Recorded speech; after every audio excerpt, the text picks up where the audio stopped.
হঠাৎ করেই বেরিয়ে পড়লাম। কোথায় যাব ঠিক নেই। উঠে পড়লাম কাটোয়া লোকালে। বন্ধু বলল, চল ব্যান্ডেল চার্চ ঘুরে আসি।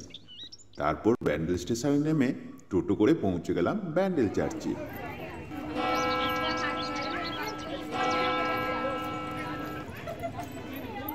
হুগলি নদীর তীরে 1599 সালে তৈরি হয়েছিল এই গির্জা। এটি অনেক প্রাচীন গির্জা। বহু মানুষের সমাগমে এক অন্য অনুভূতি লাগছিল। 1988 সালে মহামান্য পোপ দ্বিতীয় জন পল ব্যান্ডেল গির্জাকে ব্যাসিলিকা সম্মানে সম্মানিত করেন।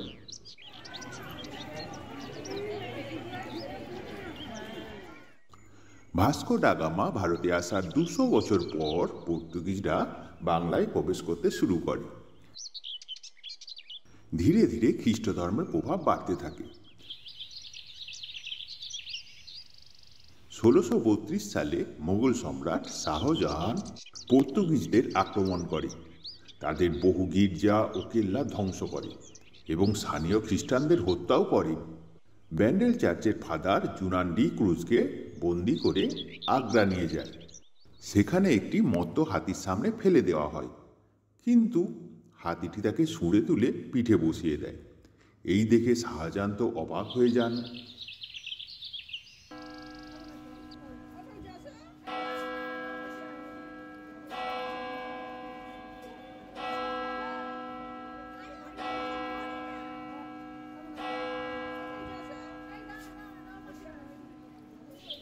এই যে মাস্তুলটি এখানে রাখা আছে, এর পিছনে একটা সুন্দর ইতিহাস আছে। একবার এক পর্তুগিজ জাহাজ প্রবল ঝড়ের মধ্যে পড়ে।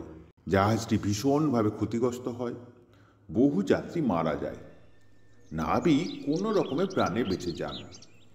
এই পর্তুগিজ নাবিক বঙ্গোপসাগরের কিনারার দিকে জাহাজটিকে আনছিলেন এবং সাথে সাথে প্রতিজ্ঞাও করেন তিনি প্রথম যে গির্জাটি দেখবেন সেখানে জাহাজের মাস্তুলটি দান করবেন। তারপর তিনি এই মাস্তুলটি এই ব্যান্ডেল গির্জাতেই দান করেছিলেন। 4 খ্রিস্টপূর্বাব্দে জেরুজালেমের বেথলেহেম শহরে এক আস্থা বলে পিতা জোসেফ আর মা মেরির গর্ভে জন্মগ্রহণ করে যিশু। মা মেরি এক স্বপ্নে দেখেন এক আলোকময় পুরুষ, যিনি নিজেকে দেবদূত বলে পরিচয় দেন। বলেন, তোমার গর্ভে এক দেব শিশু জন্ম নেবে, তার নাম রেখো যিশু।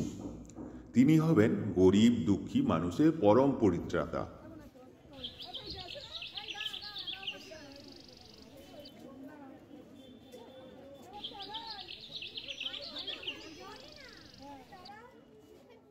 বহু মানুষ ব্যান্ডেল চার্চে আসে নিজের মনের বাসনা নিয়ে। প্রায়শই বহু মানুষের সমাগম হয় এই ব্যান্ডেল চার্চে।